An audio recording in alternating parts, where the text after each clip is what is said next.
بسم الله الرحمن الرحيم ولكل أمة جعلنا منسكا ليذكروا اسم الله على ما رزقهم من بهيمة الأنعام فإلهكم إله واحد فله أسلموا وبشر المخبتين.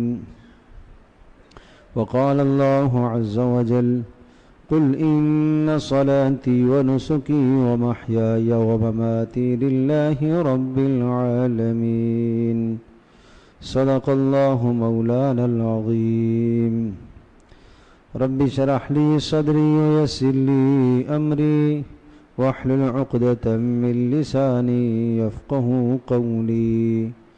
اللهم صل على محمد وعلى آل محمد كما صليت على إبراهيم وعلى آل إبراهيم إنك حميد مجيد.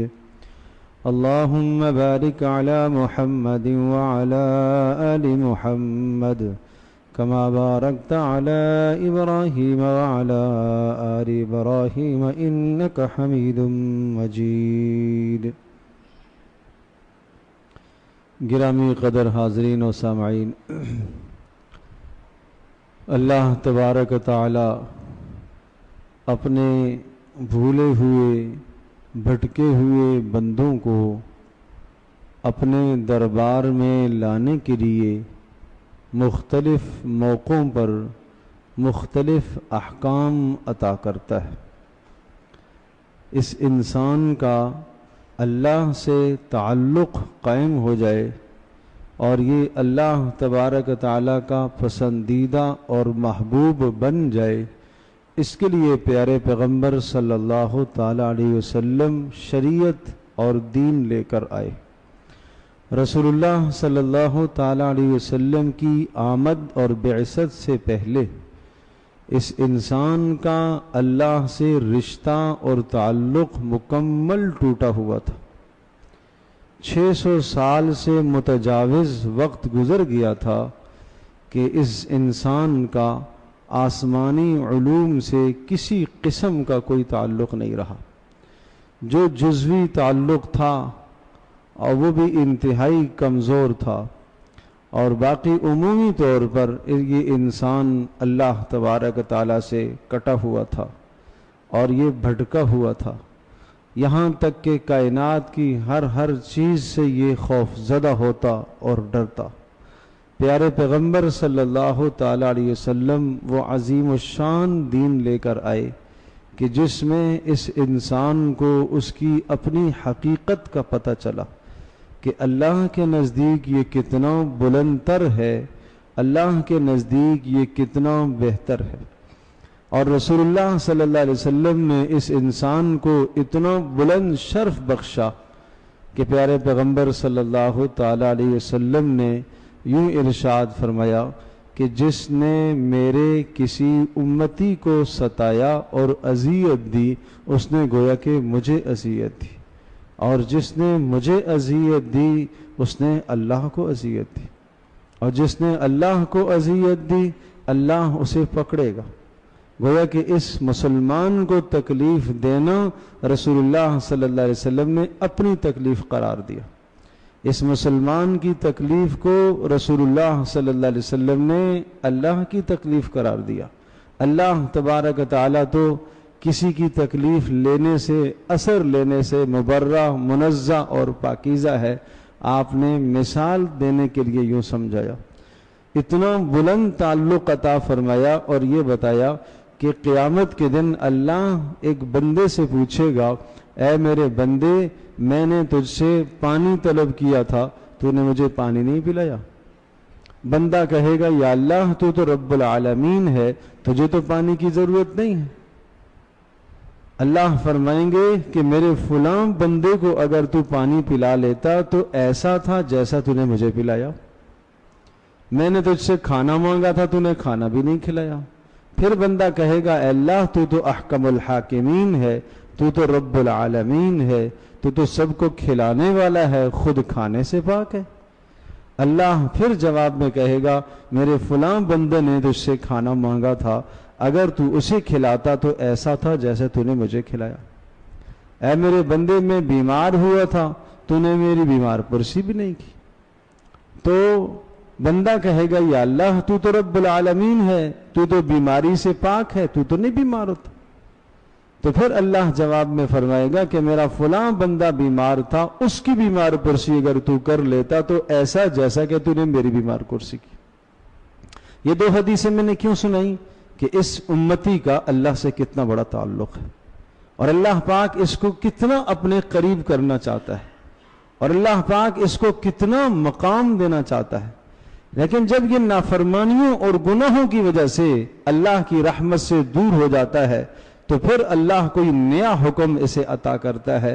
گاہے بگاہے حکم آتے رہتے، کوئی حکم ایسے ہیں جو سال میں ایک مرتبہ لوٹ کر آتے ہیں، کچھ احکام ایسے ہیں جو زندگی میں ایک مرتبہ آتے ہیں۔ حج زندگی میں ایک مرتبہ آتا ہے، قربانی ہر سال لوٹ کر آتی ہے صاحب نصاب پر، رمضان کا مہینہ روزے ہر سال لوٹ کر آتے ہیں۔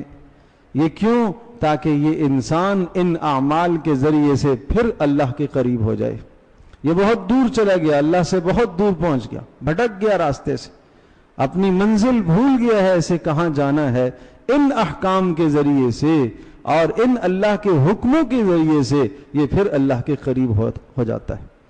لیکن وہ جب ہی ہوگا کہ جب ان احکام کو اس طرح سے بجا لایا جائے جس طرح سے بجا لانے کا کہا گیا ہے۔ تو قربانی ایک بہت مقدس عمل ہے کہ اس قربانی کے ذریعے سے انسان اللہ کے قریب ہوتا ہے۔ اس لیے ارشاد فرمایا کہ یوم النحر والے دن، عید الاضحیٰ والے دن اللہ کے نزدیک ایک مسلمان جو اپنے جانور کا خون بہاتا ہے، خون گراتا ہے، یہ اللہ تبارک تعالیٰ کو اس دن کے تمام اعمال میں سے سب سے محبوب ترین عمل یہ ہے۔ اور فرمایا اس کا قطرہ ابھی زمین پر نہیں گرتا کہ اس شخص کے لیے جنت کا فیصلہ ہو جاتا ہے۔ کیا نیکیاں اللہ کے رسول آپ علیہ السلام نے ارشاد فرمایا بِكُلِّ شَعْرَةٍ حَسَنَةٍ، ایک ایک بال کے بدلے میں ایک ایک نیکی دی جائے گی۔ پوچھنے والوں نے پوچھا اللہ کے رسول بال تو جو آپ نے بتایا جن جانوروں کے جسموں پر کھالوں پر بال ہوتے ہیں، یہ اونٹ کا کیا ہوگا، بھیڑ کا کیا ہوگا؟ وہاں تو اون ہوتی ہے۔ تو ہمیں اون کا جو ایک ایک ریشہ ہے اس ایک ایک ریشے اور ذرے کے برابر میں ایک ایک نیکی عطا کی جائے گی۔ کتنا بلند اجر ہے، کتنا بلند مقام ہے۔ یہ تو ہے اجر، اور اس میں فائدہ بھی تمہارا ہی ہے۔ جب اس نیت کے ساتھ، اور نیک نیتی جو نیت مقصود اور مطلوب ہے، اس نیت کے ساتھ جب قربانی بندہ کرے گا تو پھر اس کے دل میں اللہ کا ڈر اور تقوی پیدا ہوگا، جو کہ مقصود ہے۔ اس قربانی سے مقصد تاکہ دل میں اللہ کا ڈر پیدا ہو۔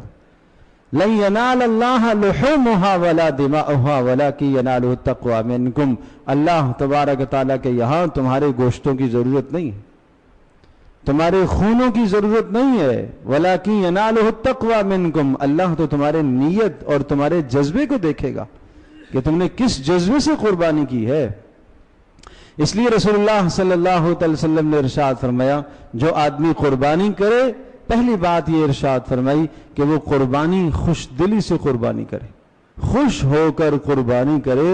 میری کیا حیثیت ہے کہ میں اللہ تبارک تعالیٰ کے دربار میں اپنے پسندیدہ مال کو اللہ کے نام پر قربان کر رہا ہوں، اے اللہ تو اس کو قبول کر لے۔ دیکھو تو صحیح پیارے پیغمبر صلی اللہ علیہ وسلم نے کس طرح سے قربانی کی ہے۔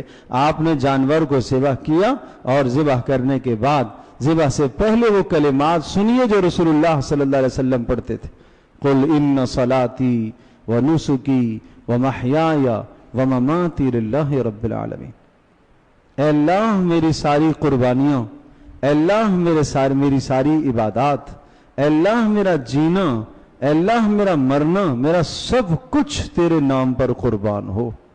یہ جذبہ تھا رسول اللہ صلی اللہ علیہ وسلم کا، اور قربانی یہ جذبہ مانگتی ہے، اس جذبے سے آپ جانور ذبح کریں۔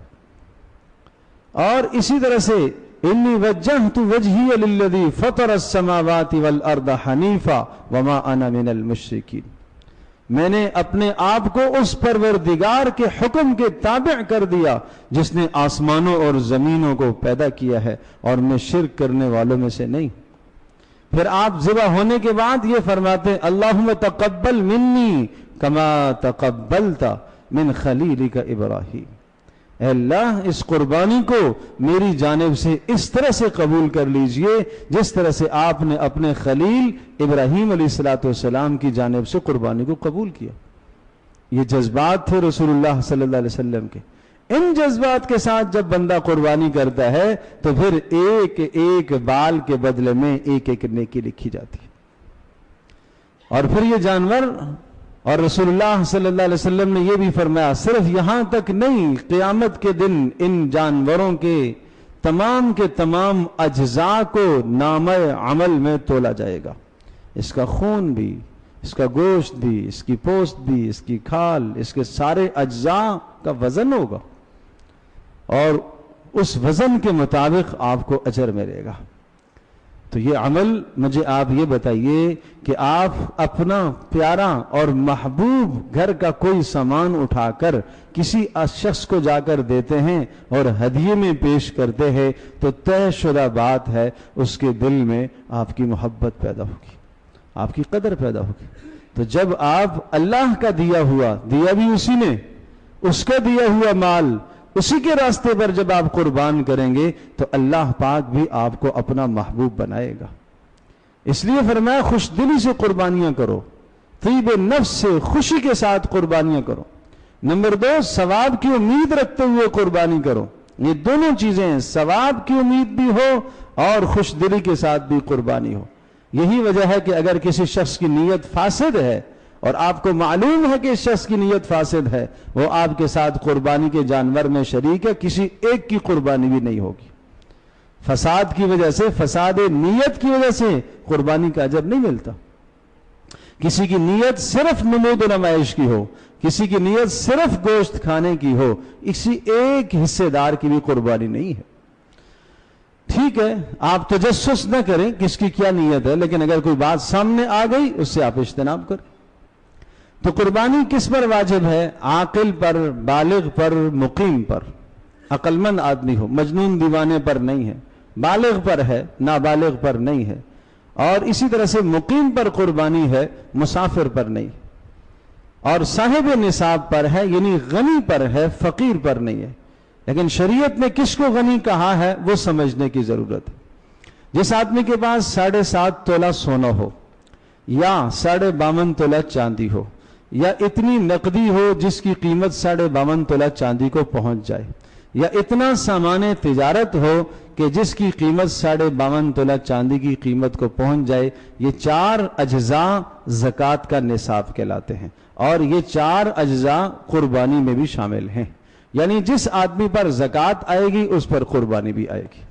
لیکن اس کے علاوہ قربانی کے نصاب میں ایک اضافی بات ہے جو زکوٰۃ میں اضافی بات نہیں ہے۔ وہ کیا؟ کہ گھر میں ضرورت سے زائد جو سامان رکھا ہوا ہے، جو پورا سال استعمال نہیں ہوتا، بلا ضرورت سامان گھر کے اندر رکھا ہوا ہے، اس سامان کی قیمت اگر آپ لگائیں گے تو 52.5 تولہ چاندی کی مالیت کو پہنچ جاتی ہے، تو یہ آدمی بھی اسلام کے نقطہ نظر سے غنی کہلائے گا، اس پر بھی قربانی واجب ہے۔ اب اس سے یہ مسئلے بھی ذہن نشین فرما لیجئے کہ ایک خاتون ہے جس کی شادی ہونے والی ہے، ایک بچے کی شادی ہونے والی ہے، کچھ وقت کے بعد، 6 ماہ کے بعد، سال کے بعد، اور ابھی آپ نے اس کے لیے کچھ رقم جمع کر کے اس کے تصرف میں آپ نے دے دی ہے، اور وہ بالغ ہے لیکن ابھی اس کی ضرورت نہیں ہے، یا آپ نے کوئی سامان لے کر اس کو دے دیا جو ضرورت سے زائد سامان ہے، آپ نے فریج لے کے دے دیا، آپ نے واشنگ لے کے دے دی، یہ ابھی اس کی ضرورت نہیں ہے۔ ضرورت اس کی کب ہے؟ شادی کے بعد۔ ابھی یہ سامان پیک پڑا ہوا ہے، اور اگر ان 2-3 اشیاء اور اجزاء کی قیمت 52.5 تولہ چاندی کی قیمت کو پہنچ جاتی ہے تو اس پر بھی قربانی واجب ہے۔ اسی طرح سے وہ جوان جس نے اپنی تعلیم کے لیے فیس پہلے سے اپنے والد سے یا کسی بڑے سے لے کر رکھ لی، اپنے پاس جمع رکھی ہوئی ہے، اور وہ فیس اس وقت اس کی ضرورت نہیں ہے، سال بعد ضرورت ہے، 6 ماہ بعد ضرورت ہے، 4 ماہ بعد ضرورت ہے، اس وقت وہ اس کی ضرورت نہیں ہے تو یہ بھی صاحب نصاب کہلائے گا، اس پر بھی قربانی واجب ہے۔ اسی طرح سے ایک پلاٹ کے علاوہ جو دوسرا پلاٹ آدمی نے رکھا ہے، ایک ضرورت کا ہے، ایک اضافی رکھا ہوا ہے، اس شخص پر بھی قربانی واجب ہے۔ اسی طرح سے ایک مکان ہے جو اس کی ضرورت ہے، ایک مکان کے علاوہ ہے جو اس کی ضرورت سے زائد ہے، یہ بھی صاحب نصاب کہلائے گا۔ تو اس لیے بہت اچھی طرح سے مسئلہ ذہن نشین فرما لیجئے کہ یہ شخص صاحب نصاب کہلاتے ہیں جن کا تذکرہ میں نے کیا، اور شریعت کی اصطلاح میں ان کو غنی کہا جاتا ہے، ان پر قربانی واجب ہے۔ اور پھر ایک فرق یہ بھی ہے زکوٰۃ اور قربانی کے مسائل میں کہ زکوٰۃ میں تو حولان حول، سال کا گزرنا شرط ہے، قربانی کے لیے سال کا گزرنا بھی شرط نہیں ہے۔ یہاں تک کہ عید والے دن میں بھی آپ کے پاس اتنا مال آ گیا جس سے 52.5 تولہ چاندی آپ خرید سکتے ہیں، عید والے دن بھی اتنا مال آ گیا، اور یوں سمجھے کہ عید کے 3 دنوں میں 12ویں ذی الحجہ کے غروب آفتاب سے پہلے اتنی رقم آپ کو حاصل ہو گئی تو آپ صاحب نصاب ہیں، قربانی آپ پر ہے۔ پھر اسی طرح سے یہ مسئلہ بھی ذہن نشین فرما لیجئے کہ جو آدمی صاحب نصاب ہے، گھر کے 4 آدمی ہیں، اگر چاروں کے پاس یہ نصاب ہے تو ہر ایک کے اوپر الگ الگ قربانی واجب ہوگی۔ یہ ایسا نہیں ہے کہ ایک قربانی سب کی جانب سے ہو، ایسا نہیں ہے، یہ غلط تصور پھیلا ہوا ہے کہ گھر کا سربراہ قربانی کر دے سب کی جانب سے قربانی ہو جاتی ہے، نہیں، سب کو گوشت میں تو شریک کر لے گا اور کرنا بھی چاہیے، لیکن قربانی بحیثیت اس طرح کے سب کے ذمے سے سبکدوش ہو جائیں ایسا نہیں ہے۔ ایک قربانی وہ سب کے ذمے سے سقوط اور سب کے ذمے سے ساقط، وجوب کا سقوط نہیں ہوگا، یعنی واجب سب کے ذمے سے نہیں اترے گا، ہر صاحب نصاب الگ الگ قربانی کرے گا۔ اگر میاں کے پاس مال ہے اتنا تو اس پر الگ قربانی ہے، بیوی کے پاس کچھ زیور رکھا ہوا ہے، 1.5-2 تولہ زیور ہے اور اس زیور کے ساتھ کوئی کیش بھی ہے، سونا ہے اس کے ساتھ کچھ کیش بھی موجود ہے، اور سونا اور کیش دونوں کو ملائیں تو 52.5 تولہ چاندی کی مالیت پہنچ جاتی ہے، تو لہٰذا اس بیوی پر الگ سے قربانی ہے۔ بیٹے کے پاس اتنا مال رکھا ہوا ہے اور 70-75 ہزار کی مالیت اس کے پاس ہے، اس پر الگ قربانی ہے۔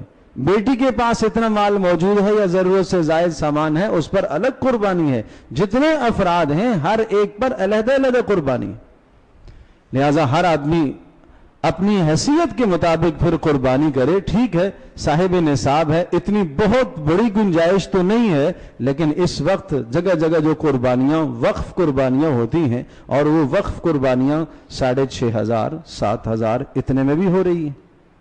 تو اگر ایک شخص کے پاس بہت بڑی جو ہے وہ رقم نہیں ہے، اور 15 اور 20 ہزار، یا یوں کہیے کہ جناب ایک چھوٹا جانور بکرا وہ 30,000 35,000 خریدنے کی حیثیت نہیں ہے، تو اپنے ذمے سے وجوب کو اتارنے کے لیے کم از کم والے حصے میں اپنا حصہ ڈال دے، کم از کم والے مال میں اپنا حصہ ڈال دے۔ ٹھیک ہے، گوشت آپ کے گھر میں نہیں آئے گا، وہ غربا میں تقسیم ہو جائے گا، لیکن جو ایسے گرد و نواح کے علاقے ہیں، دور دراز کے پسماندہ علاقے ہیں جہاں جانور قدر سستے ہیں، آپ کی قربانی بھی ادا ہو جائے گی، آپ کو ثواب بھی پورا ملے گا، اور آپ جو ہے قربانی کے اس وجوب سے آپ باہر بھی نکل آئیں گے۔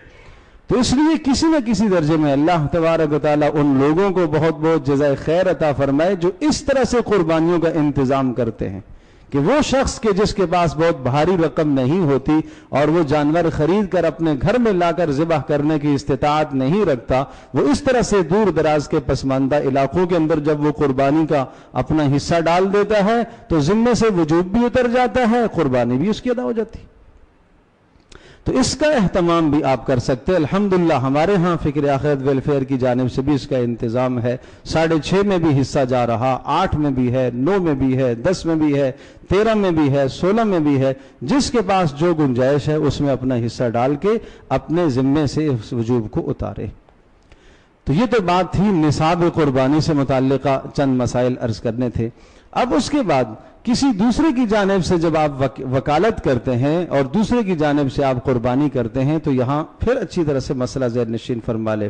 گھر کا سربراہ ہے، وہ سب کی طرف سے قربانی کرتا ہے، گھر میں 6 افراد ہیں، 7 افراد ہیں، سب کے سب صاحب نصاب ہیں۔ اب انہوں نے سوچا کہ ایک بڑا جانور ہم لے آئیں اور بڑے جانور میں 7 ہم شریک ہو جائیں گے تو ٹھیک ہے، اجازت ہے، لیکن یہ بات ضروری ہے کہ جتنے افراد کو آپ شریک کریں گے اپنے گھر والے، ان گھر والوں کی جانب سے آپ وکیل بنیں گے، آپ صراحتاً ان سے اجازت لیں کہ میں آپ کی جانب سے قربانی کر رہا ہوں۔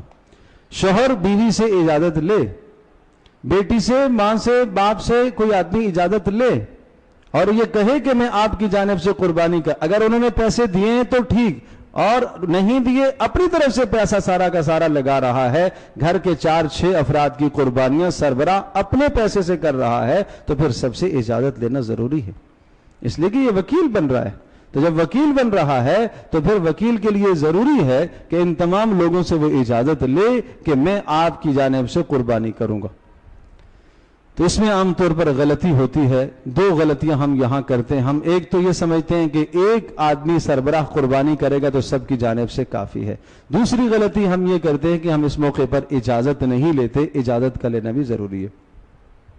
تیسری بات یہ ذہن نشین فرما لیجئے کہ وہ ہمارے احباب اور حضرات اقربا اعزہ جو باہر کے ممالک میں رہتے ہیں، اور وہ اگر آپ کو پیسہ بھیجتے ہیں کہ آپ پاکستان میں ہماری جانب سے قربانی کر کے رشتہ داروں میں تقسیم کر لیجیے گا، تو یہاں یہ بات ذہن نشین فرمائیے گا کہ جس شخص نے آپ کو باہر ملک سے پیسہ بھیجا ہے اس کی قربانی آپ اس وقت کریں گے کہ جب اس کے ہاں بھی عید ہو چکی ہو، آپ کے ہاں بھی عید ہو چکی ہو۔ جیسے جن ممالک میں ایک دن پہلے عید آتی ہے، جب ایک دن پہلے عید آتی ہے تو ان کی عید ہو گئی، آپ کی ابھی عید نہیں ہوئی تو آپ قربانی نہیں کر سکتے۔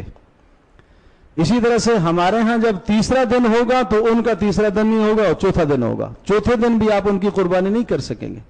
اس کے لیے ضروری ہے کہ ان کے ہاں بھی وہ ایام قربانی کے چل رہے ہوں اور آپ کے یہاں بھی قربانی کے ایام چل رہے ہوں، تو آپ ان کی جانب سے قربانی کر سکیں گے۔ اس لیے اس مسئلے کو بھی اچھی طرح سے سمجھنے کی اور جانچنے کی ضرورت ہے۔ اسی طرح سے ایک غلطی یہ ہوتی ہے کہ قربانی کے موقع پر جب آپس میں اقربا اعزہ اور پڑوسی قرب و جوار کے لوگ ایک جانور میں شریک ہو جاتے ہیں تو اندازے سے گوشت کو تقسیم کر دیتے ہیں۔ یاد رکھیے گا، اندازے سے تقسیم کرنا درست نہیں ہے، ٹھیک ٹھیک گوشت کا وزن کیا جائے گا۔ اس لیے کہ بڑے جانور میں 7 حصوں سے کم، 7ویں حصے سے کم اگر کسی شخص کے پاس گوشت چلا جاتا ہے تو قربانی نہیں ہوگی، چونکہ قربانی کے لیے جو جانور ہے وہ کیا ہے؟ یا تو چھوٹا جانور ایک آدمی کی جانب سے، یا بڑے جانور کا 7واں حصہ۔ اب بڑے جانور کا 7واں حصہ، بڑا جانور، اس کی عمر اگر پوری ہے، جیسا کہ بیل گائے ہے 2 سال عمر ہے، یہ بڑا جانور کہلاتا ہے۔ بھینس 2 سال عمر ہے، اونٹ ہے، اونٹنی ہے 5 سال عمر ہے۔ اب اگر گائے بیل کوئی بچیا بہت چھوٹی سی ہے، عمر اس کی پوری ہے، قد کاٹھ میں بہت کمزور ہے، اور ٹھیک ہے اچھا فربا تازہ جانور کرنا چاہیے تھا، موٹا تازہ، لیکن بہرحال قربانی پھر بھی ادا ہو جائے گی بشرطے کہ عمر پوری ہو۔ اب میں مثال عرض کرتا ہوں کہ کوئی ایسا بڑا جانور آپ لے کر آئے کہ جس کا صاف ستھرا گوشت 70 کلو نکلتا ہے، تو 70 کلو جب نکلتا ہے تو ہر آدمی کے حصے میں 10 کلو جائے گا۔ آپ نے اندازے کیے اور آپ نے صحیح طرح سے تول کر وزن نہیں کیا تو ایک آدمی کے حصے میں 9 کلو گیا اور ایک آدمی کے پاس 11 چلا گیا، تو گویا کہ جس کے پاس یہ 9 گیا تو یہ کیا ہوا؟ 7ویں حصے سے کم اس کے پاس گیا، تو اس طرح سے قربانی نہیں ہوگی۔ اس لیے ضروری ہے کہ اچھی طرح سے ناپ تول کیا جائے۔ اس میں اس موقع پر استغنا کرنے کی ضرورت نہیں ہے، نہیں جی کوئی مسئلہ نہیں۔ استغنا کرنا، آپ نے غربا کو کھلانا ہے، دوسروں کو کھلانا ہے، تو جب آپ کے اپنے تصرف میں وہ حصہ آ گیا ہے اس کے آپ 3 حصے کریں، ایک آپ خود استعمال کریں، ایک فقیروں کو کھلائیں، ایک جو ہے اپنے دوست و احباب کو دیں، یہ مستحب عمل ہے۔ اس لیے ارشاد فرمایا وَأَطْعِمُ الْقَانِعَ وَالْمُعْتَرَ، قانع مالدار کو بھی کھلا سکتے ہیں، غریب کو بھی کھلا سکتے ہیں، خود بھی کھا سکتے ہیں۔ یہ قرآن مجید میں اس کے مصارف بھی سمجھائے، ایک ایک مسئلے کو الگ الگ وضاحت کے ساتھ اللہ پاک نے ذکر فرمایا، تو اندازہ نہ کیجئے۔ ہاں اس مشکل سے بچنے کے لیے فقہا نے یہ صورت لکھی ہے کہ اگر سری کے اجزاء، پائے کے اجزاء، اسی طرح سے دل اور کلیجے کے جو اجزاء ہیں ان سب کو بھی جمع کر کے کچھ حصہ ایک حصے کو دے دیا، کچھ دوسرے کو دے دیا، 2 پائے ایک کو دے دیے، 2 دوسرے کو دے دیے، دل کسی ایک میں ڈال دیا، سری، تو اس طرح سے کریں گے تو پھر کچھ تخفیف آ جائے گی، پھر اگر کچھ کمی بیشی ہو گئی تو کمی بیشی درگزر ہو جائے گی۔ لیکن جب آپ صاف گوشت تقسیم کریں گے تو پھر ضروری ہے پورا پورا حصہ کرنا چاہیے۔ پھر اسی طرح سے یہ بھی ذہن نشین فرما لیں کہ جانوروں کی عمروں کی تفصیل تو بتا چکا ہوں کہ جانور، چھوٹا جو جانور ہے، بکری، بکرا، بھیڑ، دمبا، 1 سال کا ہونا ضروری ہے، 1 سال سے 1 دن بھی کم نہیں ہونا چاہیے۔ بیوپاری آپ کو بتا رہا ہے کہ یہ سال کا ہے، لیکن سال کے ہونے کی جو شناخت اور نشانی ہے اس کے دانت کا ٹوٹا ہوا گرا ہوا ہونا، یہ اس کی نشانی ہے، تو اس لیے کہ اس کی بات پر تو بھروسہ اور اعتبار نہیں کیا جا سکتا، تو آپ نشانی دیکھیں، اگر نشانی موجود ہے تو آپ اس کی قربانی کریں، ورنہ نہ کیجیے۔ اور اپنے گھر کا اگر آپ کا پلا ہوا ہے اور آپ کو معلوم ہے اس کی عمر سال کی ہو گئی ہے تو ٹھیک ہے، پھر اگر اس کی نشانی ظاہر نہیں ہوئی اور اس کے دانت نہیں گرے تو تب بھی کوئی حرج نہیں، عمر پوری ہے، اصل ہے عمر کا پورا ہونا۔ تو بکری اور بکرا، بھیڑ، دمبا، عرض کیا کہ 1 سال ان کی عمر ہے۔ البتہ بھیڑ کی جو جنس ہے، بھیڑ اور دمبا، اس میں گنجائش ہے کہ اگر یہ جانور 6 ماہ سے اوپر ہو جاتا ہے، 6 ماہ سے کم نہیں، 6 ماہ سے اوپر ہو جاتا ہے اور اتنا موٹا تازہ ہو کہ اگر سال والوں کے ساتھ کھڑا کیا جائے تو ان کے برابر لگے، تو پھر دمبے میں اور بھیڑ میں گنجائش ہے۔ 8 ماہ کا ہو گیا، 9 ماہ کا ہو گیا، 10 ماہ کا ہو گیا، سال ابھی پورا نہیں ہوا، سال کے ایام باقی ہیں، لیکن فربہ ہے، موٹا تازہ ہے کہ اگر سال والوں کے ساتھ کھڑا کریں گے تو برابر لگے گا، اس میں گنجائش ہے۔ بکری میں گنجائش نہیں ہے، بکرے میں گنجائش نہیں ہے، عمر سے 1 دن بھی کم نہیں ہونا چاہیے۔ اور اسی طرح سے جو بڑے جانور ہیں جیسے کہ گائے ہے اور بیل ہے اور بھینس بھی اسی کے زمرے میں آتی ہے، ان کی عمر جو ہے، ان کی عمر بھی 2 سال ہے، اور 2 سال کا پورا ہونا مکمل ضروری ہے۔ اور تیسری قسم کا جانور جو اونٹ ہے اور اونٹنی ہے، ان کی عمر 5 سال ہے، 5 سال سے کم ان کی عمر کی قربانی نہیں ہوگی، تو ان عمروں کا بھی خیال کیا جائے۔ دیکھو شریعت میں جو اصول ضابطے بتلائے گئے، انہی اصولوں کے مطابق ہم قربانی کریں۔ یہ صرف ایسا نہیں ہے کہ بس جانور کے گلے پر چھری چلا دی، مسئلہ دیکھا نہیں، مسئلہ پوچھا نہیں، سیکھا نہیں، کسی عالم کے پاس گئے نہیں، کبھی بیٹھ کے سیکھا نہیں ہے، بس جی قربانی ہے، ایک رسم چل پڑی ہے، ایک رواج چل پڑا ہے کہ جناب سب قربانی کر رہے، چلو ہم بھی خریدیں گے، کوئی مسئلہ نہ سیکھا، تو جو قربانی کے مقاصد ہیں وہ کیسے حاصل ہوں گے؟ جو قرب ہے، قربانی قرب سے ہے، قرب اللہ کا قرب حاصل ہوتا ہے اس سے، اور وہ اسی طرح سے قرب حاصل ہوگا کہ جب ان آداب کو آپ بجا لاؤ گے۔ پھر پیارے پیغمبر صلی اللہ علیہ وسلم نے یہ بھی وضاحت فرمائی ہے کہ جانور جب آپ خریدیں تو ان کو اس جانور کو اچھی طرح سے دیکھ بھال کر کے خریدیں، اچھی طرح سے دیکھ بھال کر کے خریدیں، حالانکہ وہ زمانہ پیارے پیغمبر صلی اللہ علیہ وسلم کا زمانہ تھا، وہاں پھر سچائی، صدق، امانت داری، دیانت داری بہت غالب تھی، اس کے باوجود بھی آپ فرما رہے ہیں کہ دیکھ کے اچھی طرح سے جانور کو پرکھ کے پھر خریدیں، اس میں کوئی عیب نہیں ہونا چاہیے، اس میں عیب نہ ہو، اس کی آنکھ میں کوئی عیب نہ ہو، کانا نہ ہو، اس کا کان کٹا ہوا نہ ہو، وہ پاؤں سے لنگڑا نہ ہو، اس قدر لاغر اور کمزور نہ ہو کہ چلنا، قربان گاہ تک چلنا بھی اس کے لیے دشوار ہو جائے، یہ نہیں، عیوب سے سالم جانور ہو، عیبوں سے سالم ہو، صحیح سالم، موٹا تازہ فربہ جانور، یہ اللہ کے نام پر قربان کرنا ہے۔ اگر آپ اس فلسفے کو سمجھے جو ابراہیم علیہ السلام کو دیا گیا تو پھر یہ بات سمجھنا بہت آسان ہے۔ ابراہیم علیہ السلام کو خواب میں دکھایا گیا، اپنا محبوب اور پسندیدہ مال اللہ کے نام پر قربان کیجیے۔ ایک دن ابراہیم علیہ السلام نے بہت سارے جانوروں کو ذبح فرمایا، پھر خواب آیا، اپنا محبوب اور پسندیدہ مال اللہ کے نام پر قربان کیجیے، پھر جانوروں کو ذبح فرمایا، پھر خواب میں یہ بات آئی کہ اپنا محبوب اور پسندیدہ مال اللہ کے نام پر قربان کیجیے۔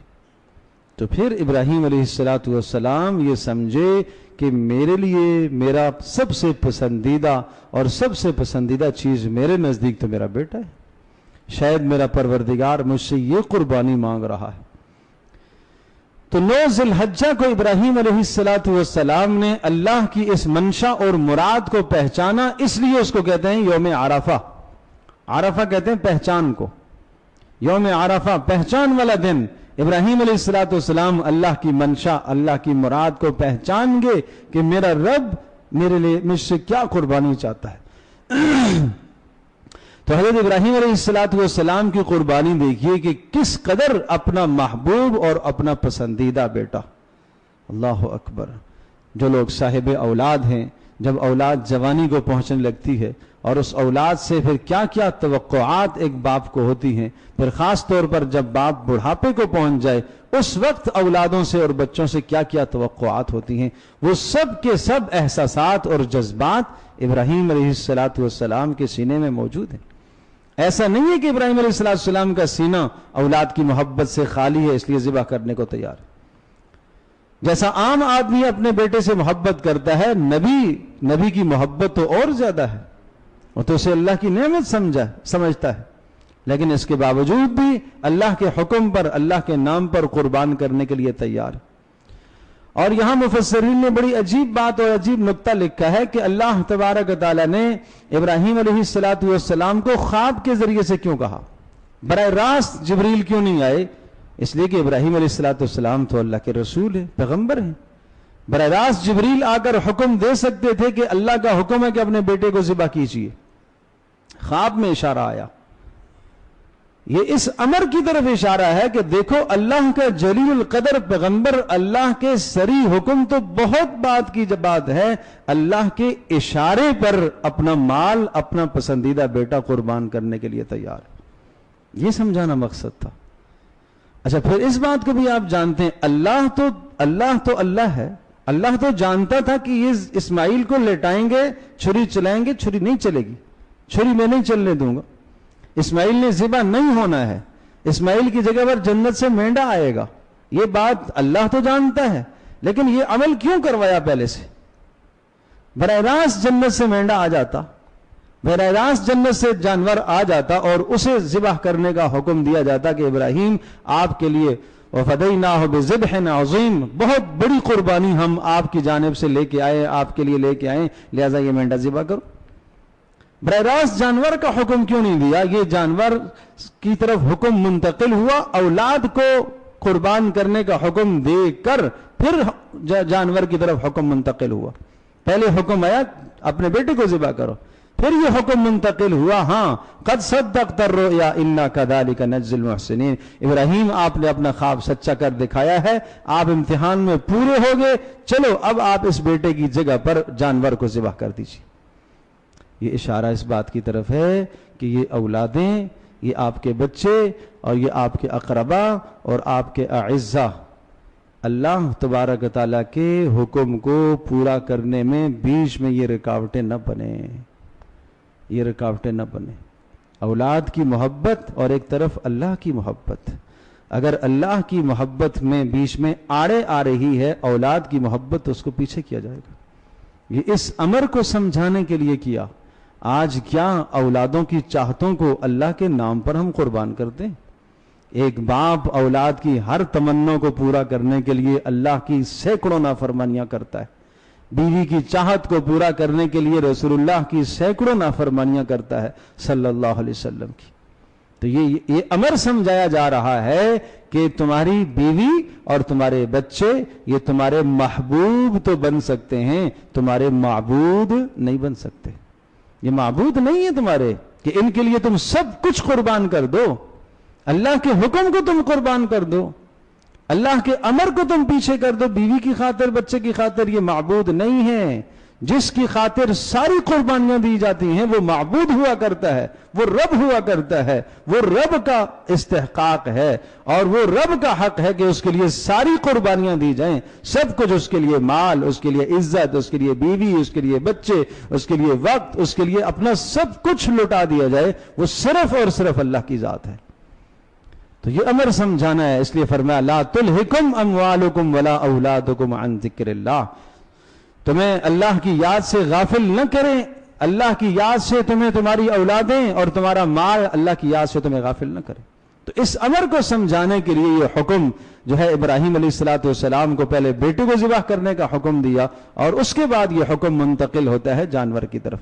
تو یہ جذبات آج رکھیں قربانی کرتے وقت کہ اگر اللہ کی جانب سے یہ حکم آ جاتا ہے اولاد کو قربان کرنے کا تو میں اس قربانی کے لیے بھی انشاءاللہ تیار ہوں۔ اس جذبے کے ساتھ قربانی کی جاتی ہے تو پھر ایک ایک بال پر نیکی ملتی ہے، اجر ملتا ہے، گناہ معاف ہوتے ہیں۔ اللہ پاک ہم سب کے لیے سمجھنا عمل کرنا آسان فرمائے۔